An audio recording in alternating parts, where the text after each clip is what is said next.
Very many of us suffer from a peculiar sounding problem, an inability properly to inhabit the stretch of time we call the present. Maybe we're on a beautiful beach on a sunny day, the sky's azure and the palm trees slender and implausibly delicate, but most of us isn't actually here at all. It's somewhere at work or in imaginary discussion with a rival or plotting a new enterprise. Or maybe we're at the birthday of a child. It's enormously significant for her and we love her dearly, but we are elsewhere. Our body is rooted in the now, but our minds are skipping to points in both the future and the past. What is it that makes the present, especially the nicer moments of the present, so difficult to experience properly? And why, conversely, can so many events feel easier to enjoy, appreciate, and perceive when they're firmly over? One benefit of the past is that it is a dramatically foreshortened, edited version of the present. Even the best days of our lives contain a range of dull or uncomfortable moments. But in memory, like skilled editors of hours of raw and often uninspired footage, we can lock on to the most consequential moments, and therefore construct sequences that feel a great deal more meaningful and interesting than the settings that generated them. Hours of mediocrity can be reduced to 5 or 6 perfect images.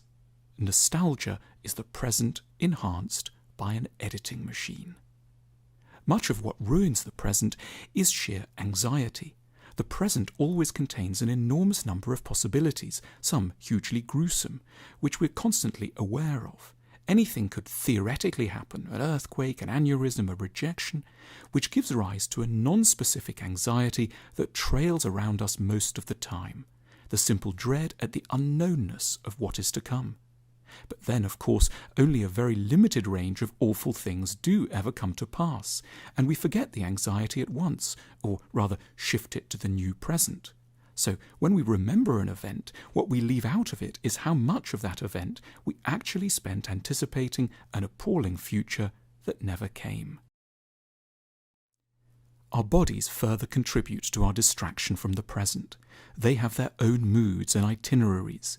They might feel tired and timid at just the moment when the landscape around us would demand grandeur and confidence. But these dissonant moods also get edited out of memory. We'll remember the view over the ocean far longer than the slight queasiness which turned us in on ourselves at the time. Our minds are cavernous, chaotic places. So much courses through them that has little to do with what is right in front of our eyes. We can end up seeming ungrateful to where we are. Someone is telling us an important story, and not from any evil motive, just from the difficulty of having to manage the entity called I, we digest some regret or other instead. We're at a beautiful location, but we can barely take in the vegetation and the extraordinary views, so fixated are we on an event that will only occur in 6 months' time. We need to be prepared for the weird way in which we align with the world, and not berate ourselves unduly for our difficulties at doing justice to where our bodies and minds happen to be. We should be ready for this disloyalty in other people too, at moments when they look strangely worried at a party we've laid on, or don't seem to be listening to a story we're telling them. They too may just be experiencing some of the major difficulties of being in the present. Like us, they'll probably enjoy our encounter with us so much more when the present has safely given way to memory.